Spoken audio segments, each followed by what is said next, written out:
Just a gentle note before we begin. Today's episode includes discussion of aging, health changes, and caregiver stress.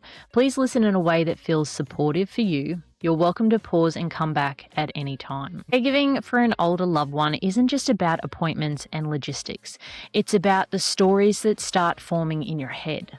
Sometimes without you even noticing, because the minute age becomes the headline, patients sneak in. They're 76, so maybe this is just what happens. They're 82, so maybe we should stop expecting improvement. They're 70, they should be doing better than they currently are. And those expectations don't just shape how the world treats our loved ones. They shape how we treat them themselves, how we interpret a bad day, how quickly we jump to fear, how much agency we think they and we are allowed to have. There's a line from Your Aging Advantage that I want to anchor us in today. A number tells you how long they've lived, but not how they lived, which is much more important because caregivers don't live with a number. They live with daily reality, energy, stress, pain, connection, mood, purpose, support, and the way all of that changes what's possible today. Today's guest is here to help us replace age as a label with a more human, more accurate lens and to give caregivers a steadier way to think, speak, and plan without shame. Marcus Riley is a global aging strategist and longevity thought leader with more than 25 years across health system, public policy, and international aging bodies, including representing aging stakeholders at the United Nations. He's the author of Booming and the co-author of Your Aging Advantage, the 7 new stages of aging. In this episode, we're talking about how chronological age can quietly create pressure and subtle ageism, what feels like age reveals about lived reality, and how caregivers can create more agency through small, practical decisions even when life feels uncertain. This episode is for the caregiver who is trying to support someone they love without turning them into a number and without turning themselves into a machine. Marcus, welcome to Radiant Moments. Thanks so much, Michelle. Great to be with you. Marcus, I'd like to start our conversation today with a little bit of grounding for our listeners so that they can understand who you are and why this work is so important to you. Are you able to tell us a little bit about yourself and why you're so passionate about caring for aging individuals? Absolutely, Michelle. I think really for me it started as a young boy, to be honest, because I was fortunate enough to have 4 grandparents who we were very close to as a family, and they were both very different. One set of grandparents lived in a very small country town in New South Wales, and the other set of grandparents lived in Bondi Junction in Sydney, and you had these contrasting environments, and they were different people too, of course. And those relationships, I probably didn't realise how much they formed me and influenced my values and priorities until I got older. And I started working in the field of aging when I was 17, retirement community, and working with older people directly, and again started forming relationships that I didn't realise until further down the track how important those relationships were for me as well. And I basically stayed in that area from a working perspective ever since, and have evolved into different roles and working in different communities and through to being involved internationally around global aging and looking at how we can better support older people wherever they are, ideally empower people to pursue their aging journey. So that from a grounding perspective, as I alluded to, it wasn't until probably about 10 years ago, and I'd been working in this field of aging at that stage for nearly 20 years. And I was just at this point of reflection and started recognizing the people I had been fortunate enough to have relationships with, the things I'd learnt from people, either residents and clients and people I knew or people I worked with, and started recognizing through that there were people who I knew who aged really positively and successfully, and there were reasons for why they did. And conversely, there were people who perhaps didn't age as successfully, and there were reasons for that too. So I've been really fortunate to have this wonderful experience for many years now in working in this area, and it's been great more recently to be able to share the knowledge that I have learned from others. That's a beautiful journey to create true understanding of what you've witnessed personally, what you've experienced through medical journeys, and also through watching and interacting with those who are currently on this journey. Can we start by challenging the idea that aging is a primary number and call out how chronological age can create expectation that turns into subtle ageism? What does that look like in everyday life for families? So, as a society, Michelle, we have had this fixation on chronological age, and that has really underpinned the stereotypes that permeate across our society at all levels, including at the decision making authority level, through to community and organisational level, and importantly at a personal and family level. And we then see that convert to ageism, which is so ingrained across our communities, across our society. It's so culturally embedded that often we don't recognize it. And often it leads to what we call self directed ageism, which is obviously how we view ourselves and how we view our loved ones. And through that becomes a lot of expectations and misconceptions. And for example, we have this sense that when we hit a particular age number, we should stop work, for example, or we should be reducing our participation in wider community. We should be essentially, we feel as though we're of less worth and less value to the community. And then we view ourselves through that stereotypical lens. So it's had a really significant impact and continues to do so, unfortunately. And then from a family perspective, it impacts on how we view our loved one and how we view our role with that person as well. I feel that the age of, say, 65 is an easy one to point to, because by then you should be downing tools in terms of work and you should be moving to retirement, whatever that retirement word might mean. And then similarly, I think in terms of ages beyond that number, there's this sense that it's a period of declination, that we deteriorate physically, cognitively, we are less able and we're of less value. So that creates its own pressure, both from external forces, but then also self-directed as well. I really feel like on our journey and through what we've discovered is that there are limitations based on that age or that number that's assigned. And 65 here in Australia is retirement age. And it's starting to creep up here because we have an aging population and they do need us to continue working. However, there are these limitations when you are, say, for example, a company closes down. Aging population finds it very hard to get a job because they're seen as having these limitations or this shorter shelf life, or they're more expensive because of all of the experience that they have. So in our society in general, I have witnessed and discovered that there are so many things in those later lives that pigeonhole them based on their age when they can no longer drive. It can literally be one day they're driving, the next they can no longer drive. How they get transport to and from locations, when you see them being supported with transportation by any of the organizations. So there is already this stigma and these ideas of what is expected.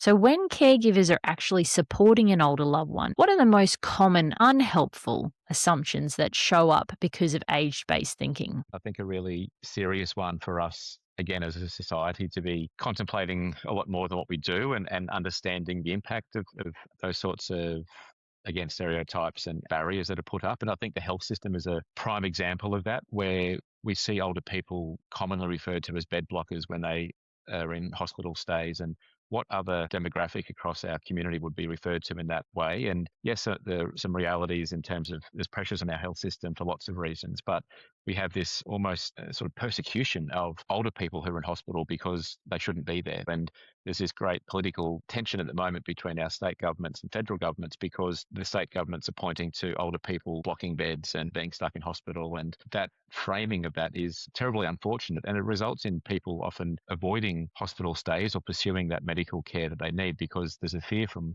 some older people that if they engage with that system, they'll either be stuck in there and sort of vilified for that, or they'll be prematurely pushed into permanent care in facilities. So I think that's often overlooked in that public debate around things like our health system. The other one I'd point to is the lack of integration between our disability system and our aged care system. And again, this number 65 dominates there, where if I hit that number as a person who uses the disability system, then there's this almost obligation that I now need to move into the aged care system. And we have this awful overlap, which is terribly disruptive for the person receiving care and their family, and trying to navigate that is really complex, and it's always rushed. You have this pressure put on people to try and find solutions which often aren't really there for them. There's a lack of options, let alone choices that are really aligned to their personal needs and personal preferences. So there are a couple of really clear examples to me, Michelle, that stand out. And yes, there's challenges around our infrastructure and our resourcing capacity, completely cognizant of that. but we shouldn't be treating or viewing people the way that we so commonly do at the moment in those settings. I think the other thing that's not really thought about in that space is the length of time it takes for transitioning to support in aged care system. It's not like you apply and within weeks you're sorted. At times it can be months or years, depending on what they, and in inverted commas, assess you as with your needs. And there is that argument between, yes, you have a disability and you've been getting all of these supports and we've been doing physiotherapy and water therapy and you've got your OT and we're working on your eating, and then you go to transition and it's like you don't need any of those things anymore, or the price is more expensive because now you're in aged care and you're not classed as disabled. And it's really something that families struggle with in that transition period. They feel isolated, they feel alone, they feel like they're constantly in this battle of advocacy and hitting up against a wall. And it's infuriating for those people that are on that journey. And when you talk about them taking up a bed space, whether that be in a home, an adult home, in a retirement home, in a hospital, the reality is that our older generation, sometimes they take longer to recover, or there are comorbid conditions that are discovered along the way, which are requiring that longer journey. For example, a female who has a urinary tract infection, but they don't have the same sensations, they don't have the same warning systems that we do as a younger person, and it gets missed and nobody's paying attention, and they've got temperatures but they're not complaining about it. And that's where our caregivers really shine through, because they can pick up on those small discrepancies. But when they're on their own, when they don't have the supports, they end up in hospital because it then transitions to a kidney infection. And that kidney infection takes IV antibiotics and a lot more intervention than if somebody was coming out and just seeing them once, twice a week to check in. And so there are volunteer communities that do offer those things if they don't have family, but it gets missed. And that's why people end up taking more time in hospital, because they were dismissed as it being just old age. The aches and pains meant nothing. They don't do the research, the elderly person gets dismissed. And because they don't then, or unable to possibly defend themselves or to say, something is wrong in my body, they just take the medical professional, they are better than me, they've got higher education, I've just got to trust them. And that's where we fall down in our system. And I really feel that if a caregiver is listening right now and they've been thinking, my mum is 78, so this is just how it goes, what would you want to expand for them gently? Michelle, just thinking about what you shared there and the challenge or the difficulty in navigating those complex systems. And I've been part of a team that's been doing a lot of research around that the last couple of years. People who might be transitioning within the aged care system or the disability system, or looking to enter the aged care system for the first time. And as you touched on, the delays in doing that really impactful on the person and their family in terms of their well-being, the stress that's involved, and the pressure to try and access the right sort of solutions and options for people. And we've been on the back of that engagement with families and older people themselves, developing solutions for that to try and address the issues that you touched on so rightly. I think the opportunity for people in those sort of situations is to reach out to those who can provide, if you like, the inside guidance of how to try and expedite those processes. And because they are often flawed in terms of how people are assessed, the information or the absence of meaningful information. And what we've been focusing on is trying to give people agency. That word is so crucial, I think, for anyone in that care journey, because we have this sense of loss of control, loss of options. And as you alluded to, we default to a position of trust when it comes to people in those medical positions. And that should be okay, but often it isn't, because they maybe don't have the knowledge that is needed. They might be not having the time or inclination to really share their advice and information with people to the extent that can make a difference for them. So I really think it's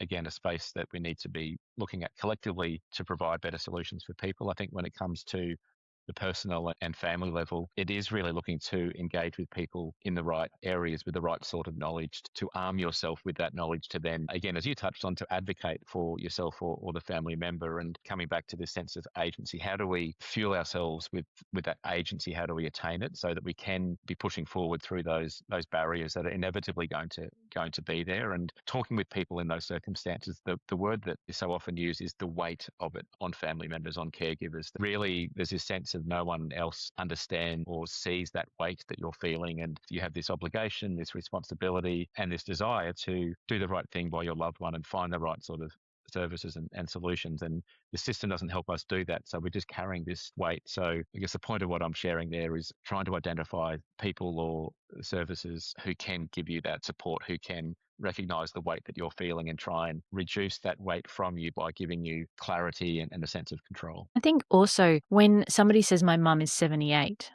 that doesn't provide us with an understanding of what their cognitive capacity is, what their physical capacity is, what their journey has been to date. Is there any medical information that's relevant to make a decision? And I think it's really important that for as long as we possibly can to have this collaborative approach where the loved one we're caring for, because if they have capacity, they are aware of their surroundings, if they're able to have a conversation, if they're able to discuss what their wants and needs are, it's really important to have those conversations as soon as possible when they're healthy, well, when they're younger. And it doesn't have to be like an interrogation, just every now and again asking a question that will support you to support them in their later life. But that collaborative approach in whatever capacity they can have, that can provide relief not only to the caregiver, but also to the loved one that's being supported.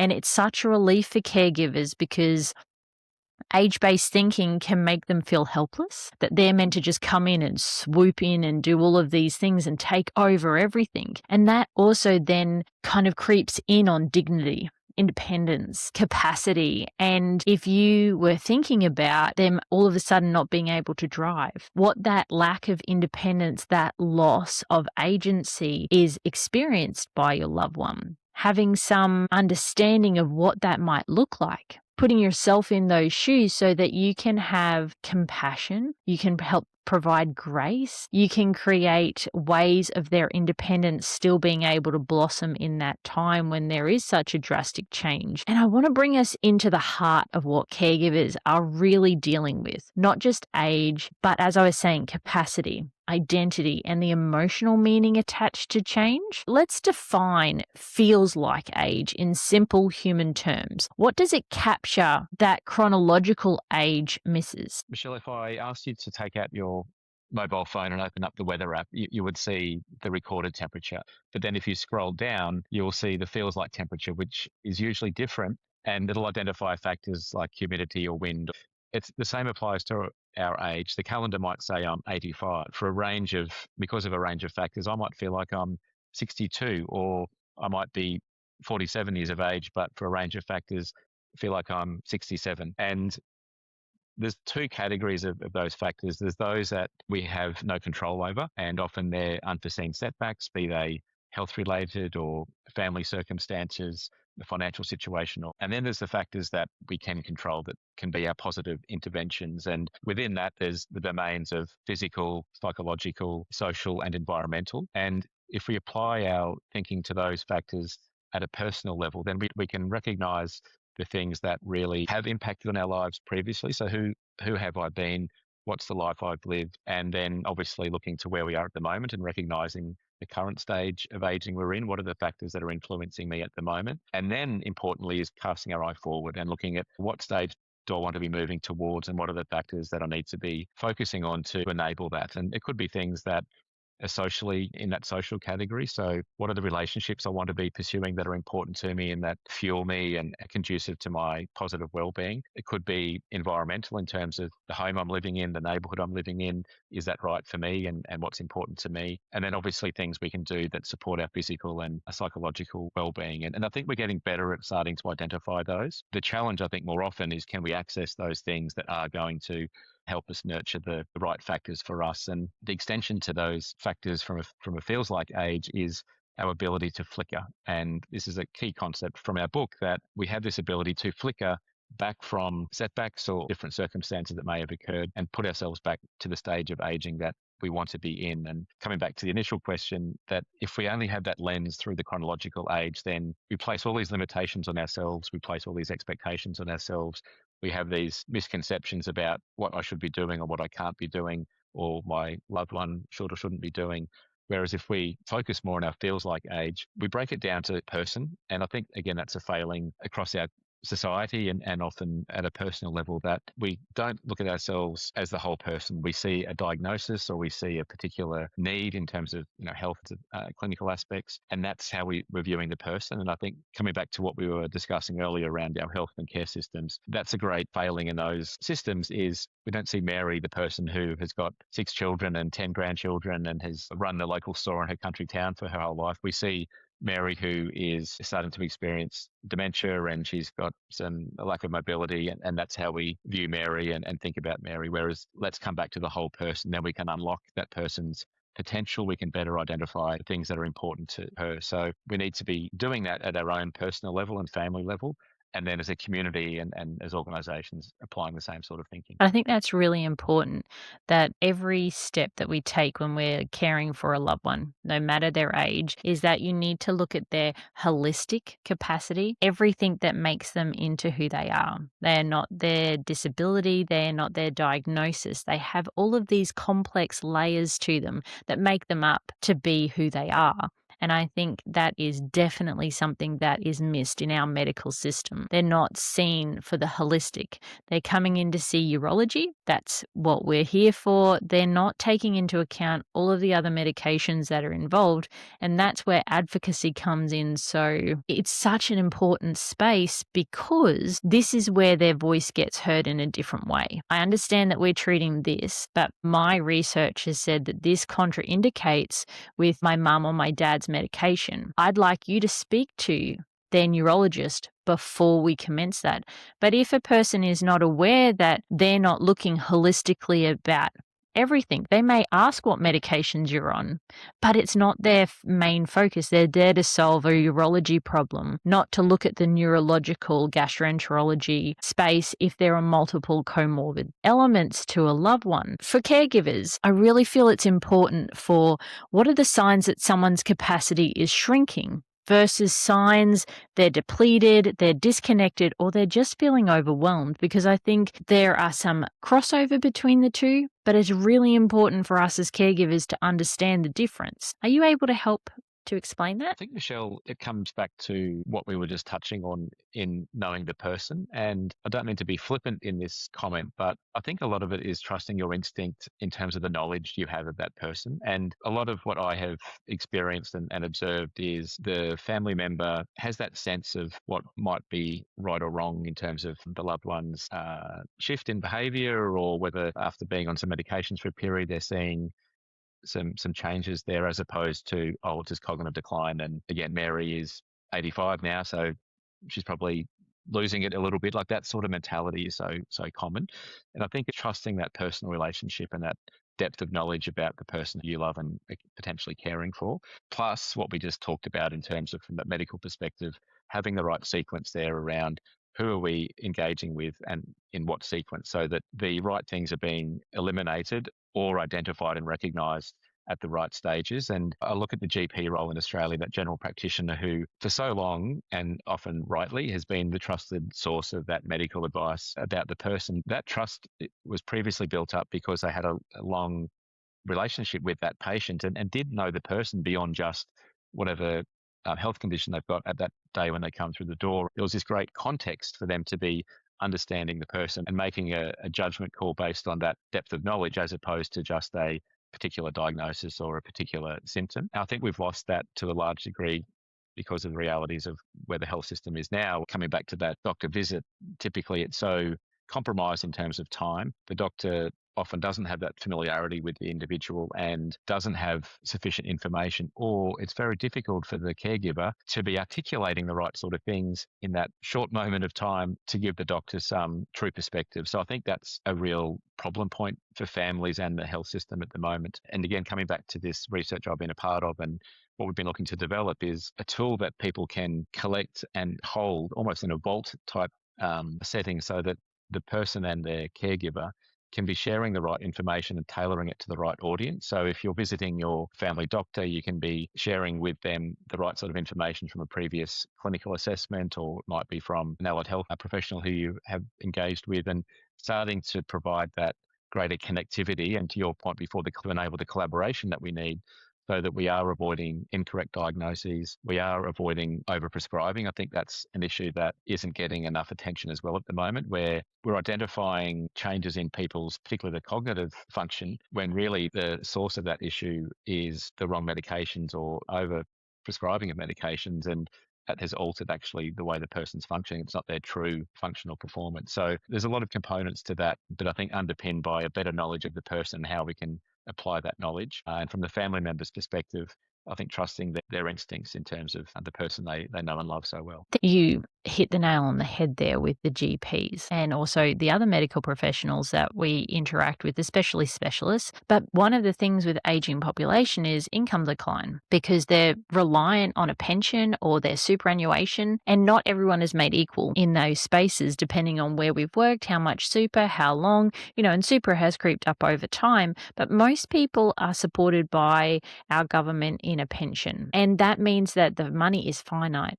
There is not a large amount. And the other consideration is medical professionals are expensive. It's not like you go in and it's covered by Medicare anymore. A lot of them are charging upwards of $80 more than what the Medicare rebate is, and elderly people find that hard to cover those expenses. And so most of them are moving from their normal GP to find somewhere where bulk bills or where the gap is not so significant. So there's not that continuity of care. Or we have a lot of medical professionals exiting stage left because they're burnt out, they can't manage the load, or they're in a conglomerate or an organization that is moving them from office to office, and they're not having that. And as somebody who cares for people, that is frustrating. It is frustrating to go in and be told, no, sorry, that GP is no longer working here. Where was the courtesy notification that that GP has left so that we can make our loved ones, particularly who can't manage change, that they can be made aware of before we're walking into somebody completely new? And then there is no continuity of care. There's no handover notes. There's no, this is what my person is, or suddenly they're just gone. We don't know when they're coming back. But we'll put you with somebody new. And that is terrifying for an older person, particularly if they've had a relationship with the medical professional for years. And then the fear is, okay, are you going to communicate what is necessary to the medical practitioner that I'm going to see as a specialist? Or am I going to have to tell my 80 years of life again? And that is part of the fear and the challenges. You get 10 minutes. They're rushing you. They're running late. You've been sitting there for over an hour past your appointment time. And so as an advocate and a caregiver, you don't have time for, they're doing this really well and that really well, and I've noticed that they've made improvement in these spaces. No. We're there. I need you to check her back for this mole. This is not working. I'm pretty sure she's got a urine tract infection. Can we also check? I need medication, and it needs to be put in a Webster pack because she's no longer managing it on her own. And so you're firing off things. And so then there's the issue of, are you being too aggressive? Do they view you as being too much of an advocate? Are they finding that you're difficult? You have all of these other competing things that caregivers carry as stress. I can't be emotional because I'll be seen as not being able to manage. I can't be too assertive because then I'm seen as being difficult. And there's all of these layers. And then you work out that these people are saying, do you think that they're making this up? Are they trying to make their parents' journey harder than it has to be? And then you're being investigated for something that you're just doing because you love this person. And so nobody treats you as a human. No one speaks to you about their concerns. And then you come up against these and you feel it. Frigid behavior where you get this cold shoulder, they're not responding the same way, and you're like, is there a problem? Is something wrong? And then they're asking your parents, are they treating you right? Do you feel like they've taken over? And there's this undertone of destroying the relationships between parents and loved ones, particularly if there is cognitive decline and there's not a full understanding, because then that makes the elderly person or the person you love and you're caring for, are they trying to hurt me? Are they doing these things? And so the complex nature of these journeys that we're on, that added stress, the fear of being judged, the having to have it all together in the filing systems, but not too assertive, not too placid, not making assumptions about where they might be based on your knowledge. And so I really find it refreshing with your framework, where you have the 7 new stages of aging with age ranges as like loose guides rather than like specific rules. That's really helpful for caregivers who feel like they're making it up as they go along. And they're discovering all of these complex things that they never knew that they were going to have to come up against. I'm an adult. How is this happening? And so, can you give us the simplest overview of the 7 stages and why this framework helps more than age alone? Absolutely, Michelle. And I think to give it context, if we think about the typical definition for stages of life, we've had an ongoing focus and a lot of definition around early stages. If we think about from birth, we have infancy, toddler, childhood, pre-teen, then teenager, and then we kind of got to adult, midlife, retire, death, and that was pretty much it. And with our increased longevity, we wanted to better define stages through that adult lifespan and the extended lifespan. And so we defined the stages, as you touched on, with very wide age ranges because people will hit those stages at different times of their life, and the duration that they're in those stages will vary from person to person as well as they should. So there's stages like in transition where people might be moving from one stage to the next, whether it's a change in where they live or a change in their preferred lifestyle, etc. There's a stage called supported living, which obviously recognizes where people are accessing different things to aid their lifestyle and aid their stage of aging. I think what it does is really open up our thinking broadly, but then also brings it to the personal level. And one of the things we really want to highlight is that the aging journey is a very personal one. And I know as a society, we're so quick to compare ourselves to another person and do that across our lifespan. But I think if we better recognize that journey is personal, it then changes our thinking and opens up our mindset. And then I think B, it gives us a greater opportunity to pursue our potential at whatever stage we might be at. And I think what goes hand in hand with that is recognizing that we do have potential irrespective of our particular circumstances, irrespective of our particular stage of aging. And to me, one of my favorite definitions for happiness is the joy one feels in the pursuit of their own potential. And I think that's something we can be really embracing at any stage that we're in at that personal level and recognizing what's really important to us, what's going to fuel our sense of connection, our sense of purpose, what's going to support our sense of overall well-being. And again, I come back to that word purpose. There's been a lot of study that's confirmed the number one factor in a person's health and well-being is that sense of purpose as we grow older. And so again, at a personal level, what gives me a sense of purpose is going to be different to the next person and so on. The stages of aging are really there to provide that framework and support a different way of thinking, a more open mindset to ourselves and to others, to take away the stereotypes and the falsehoods in terms of expectations of what people should be doing in a particular chronological age, and especially so in terms of the limitations that we place on people. And I guess one example at a personal level I'll point to, and it comes back to what you were discussing around the hospital system and medical system, and because someone's a certain age, they almost get told what to do or what they should be experiencing. And my mother, who's now 88, over the last 5 or 6 years, has had 3 or 4 really major sudden operations. She's had 3 different cancer battles, but she lives independently at home. She has great support from her family in different aspects. But so often her interactions in the health system were people telling her, "You're living at home alone. You shouldn't be doing that. You should be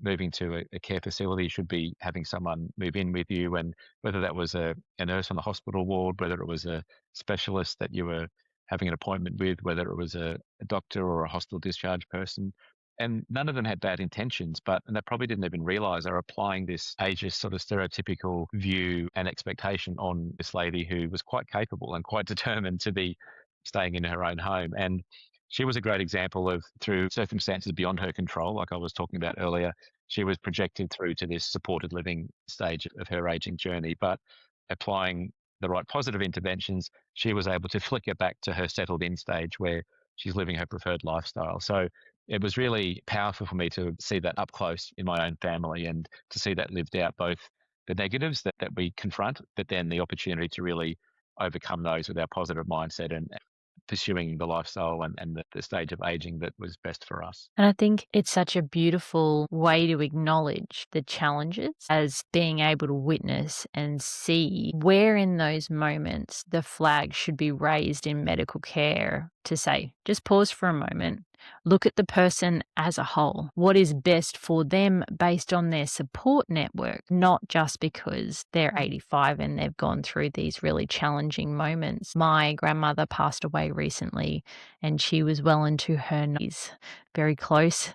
Yesterday, on Tuesday, would have been her birthday and she would have been 99. And so she lived a full life and we kept her at home, in her own home. We got supports and an aging package, and that took years to establish, but it enabled her to remain where she was comfortable. And then within the hospital where she passed away, that doctor made the decision that she had to go into a home. And that fear, because she didn't want that, and it wasn't a conversation that came up gently. And it's those sharp, unexpected, and sometimes comes across rudely. I've made this decision for you.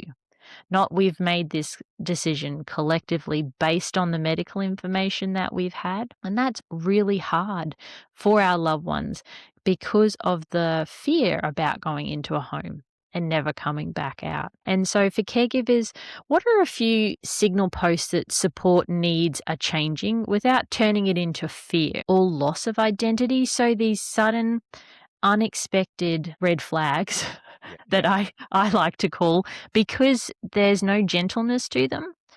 What are some of the things that we can do as carers? Michelle, I think one of the key indicators we often see is the reduced participation, and often that starts very slowly, but it's the declining of invitations that normally your family member would take. So whether it's going to something out in the community, whether it's going to a family function, or it's some sort of outing or activity that typically whoever the person was, mum or dad or other loved one, would normally have done. And that might happen once or twice and we don't think anything of it. But then if we reflect over, say, 4 or 5 weeks, we've noticed, well, that's happened more than a couple of times where that person has said no to something. And there's often a reason behind that, which is causing a reduced confidence. If we have perhaps we might have an emerging continence issue and we would feel reluctant to go to a public or a community setting because we have that fear of obviously something happening, the perceived consequences of that sort of occurrence. It might be a cognitive question, or it might be a slight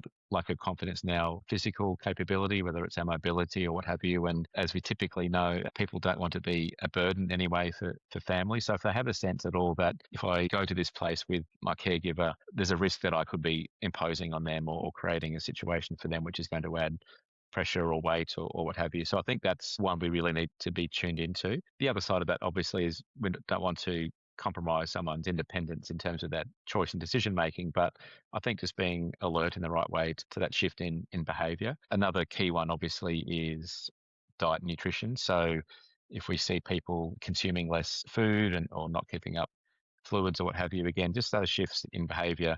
And we identify them because we know the person so well. So again, our instincts, our extra senses there often are pretty accurate in terms of, I just think there's a change there somehow. The next question obviously is then, well, what do we do about that? How do we talk about that? I think that's something which is a real challenge and often a fear for us as if we're in that caregiver family role. How do we broach those difficult conversations with people, with our loved ones? And often within the family, it's how do we communicate with each other, and is there a shared view that there is a situation there or a change there that we need to communicate to our older loved ones. So it's complex and it's hard because we love that person and we want to be always doing the right thing for them. We want to be preventing any deterioration in their health and well-being. And so what's the right way to be involved there? And I didn't say the word intervene because I think that has a connotation sometimes to people that if we're intervening, then we're having a negative impact or we could be doing something that is not in the best interest of the person. I think also as caregivers or loved ones, so if we're a caregiver outside of the experience,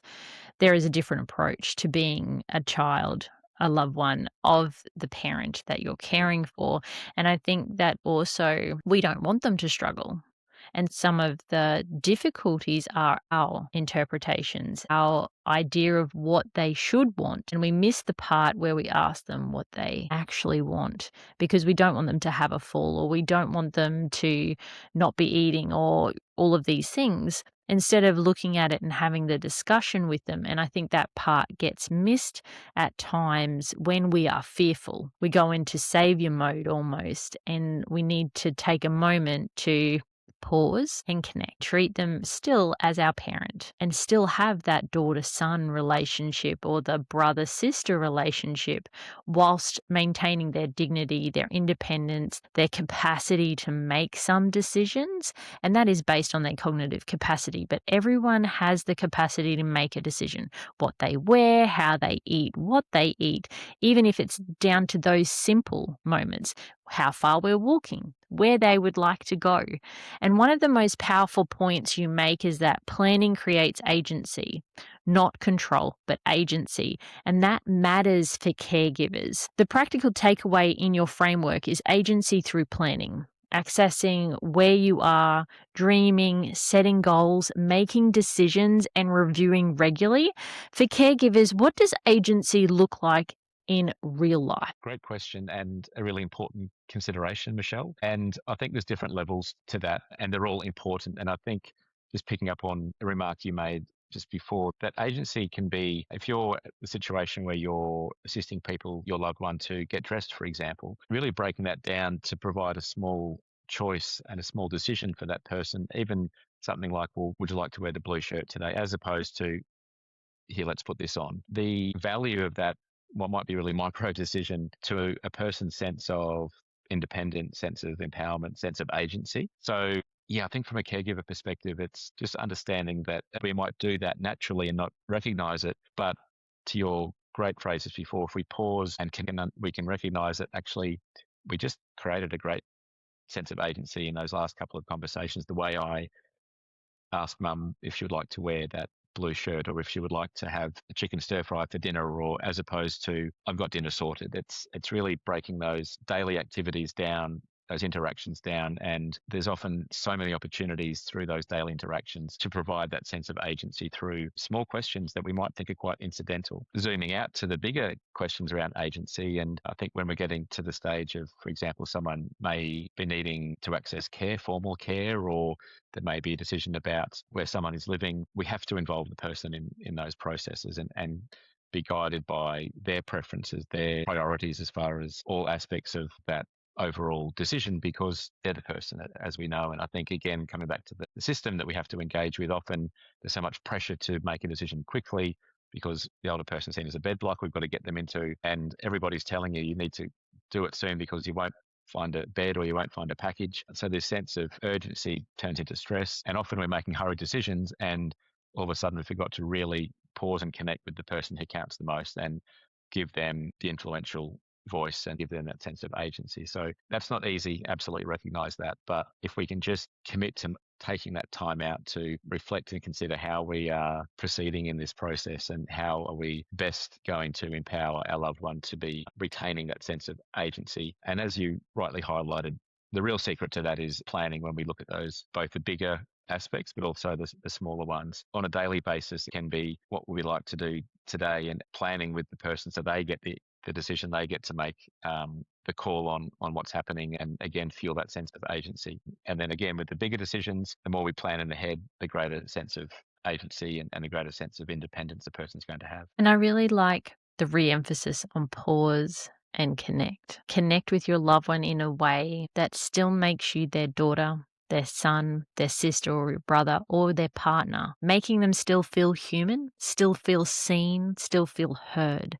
And that's really important, that not only are they part of the care plan, but the caregiver is part of the care plan. Everybody is able to stay healthy and well and manage in those spaces. And I'd really like to offer some micro tools to caregivers today. Can you describe your today lens reset? What does today look like for them? Energy, mood, clarity. And when should caregivers use this? I think it's a great tool, Michelle. And I think firstly, stating that we shouldn't feel pressured that we have to be applying a particular methodology every day, or if we don't do it, then this day is going to be bad and there's going to be consequences on the back of that. But the Today Lens reset is really looking at that conversation with our loved one in terms of, how are you feeling today? What might you be looking for from today? What's the sort of energy levels, if you like? What's the mood in terms of feeling like doing things, feeling like doing something in particular, wanting to speak with people and have time with people? Or is there an absence of that? And if so, can we be prompting people in terms of, well, shall I ring so and so, or shall we drop over to the next door neighbour? Or so I think it's just getting a gauge of, is the person feeling in that mood to be giving some really clear requests or directions, or do I need to try and fill that void somewhat and foster and facilitate the thought so that together you get that shared clarity? And I think that's a really powerful position when you've got that shared clarity in terms of what your loved one wants to be doing today, how they're feeling today. And then that word collaboration again comes into it, Michelle, where we can be shaping that together, obviously driven by the person themselves. What's my role in helping us get to some shared clarity? And they seem like very human connection moments, grounding, starting the day off at a good point, or if you're noticing a change, being able to reconnect so that they feel seen. I really appreciate that short 30 to 60 seconds check in could make the difference in a loved one's day.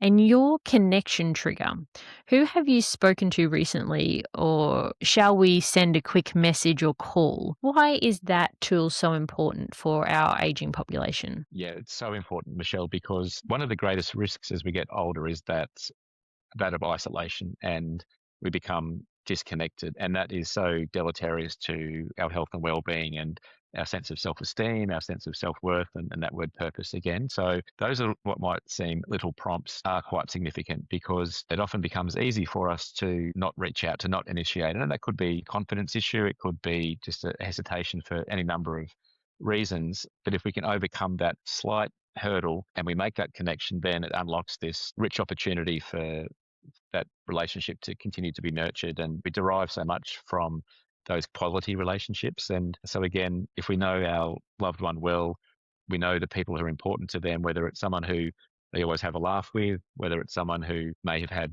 loss in their family or some hardship, and we know that reaching out to them will fuel our loved one because of the importance of that relationship to them. Because quite often we can see those relationships suffer from that disconnection, which just evolves and deteriorates over time. And all of a sudden we've gone 6 months, a year, we've gone 3 years, and since we've spoken to our old neighbour from where we used to live 20 years ago, who we used to always stay in touch with, or the cousin who we've been close with all our lives, we just haven't made the phone call or reached out in a period of time. So yeah, I think those prompts are, again, often seem even trivial, but they are so important, and they could be the trigger for your loved one to make that connection, to maintain that relationship. And it's just that slight suggestion, and getting quite specific about that, I think, is the key too, Michelle, that rather than, do you want to go and see someone today, it's, should we drop in to see Mary next door and she's got, see how new plants are going in the front garden? Or it could be to, again, just be specifying that suggestion so that it's easy for someone to say yes to, and then we can build on those moments as the day goes on, and obviously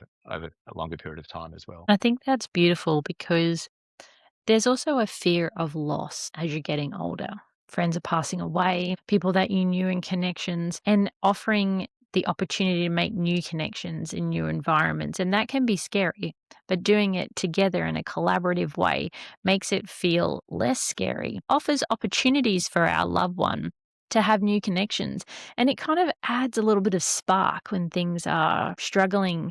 They have something to look forward to, and it gives them a little bit of excitement in what could be a very slow day-to-day process as they're aging and they're not getting to have those interactions. And I'd love to know if you could leave caregivers with one sentence to carry into the week, especially on the days they feel like they're failing. What would it be? I think it would be to be proud of the commitment and the selfless contribution you make to the life of your loved one, that it is impacting positively and you are doing amazing work, which is work of love, but it's really important. So to be proud of what you're doing would be my message to caregivers, because it is often unrecognized. It sometimes is unnoticed by people outside that circle. And we've all got our lives to live beyond our caregiving roles, and everyone else in the wider world perhaps would not be aware of that dedicated role you're playing for your loved one. So be proud of what you're doing for your loved one would be my message. Beautiful message, and I second that. Be very proud of the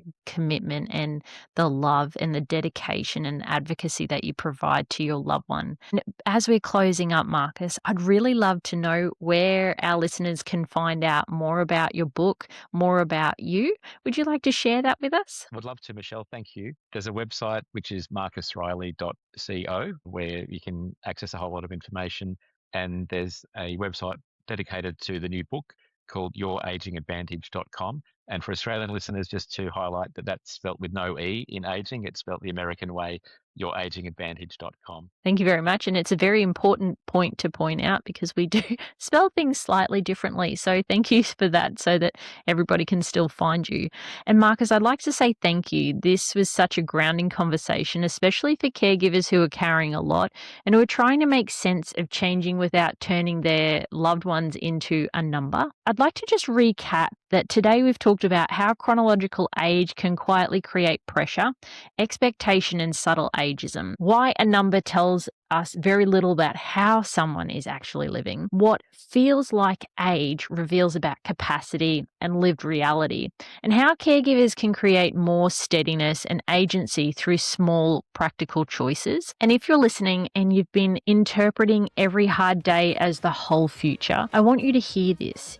You are not caring for a number. You are caring for a human. One day doesn't define the entire story. You don't have to solve everything today. You just need the next right step. Today, to everyone listening, thank you for spending this time with us. You don't have to hold it all alone. I'm Michelle, and this is Radiant Moment Caregiver Oasis. Until next time, take gentle care of your radiant moments and of yourself.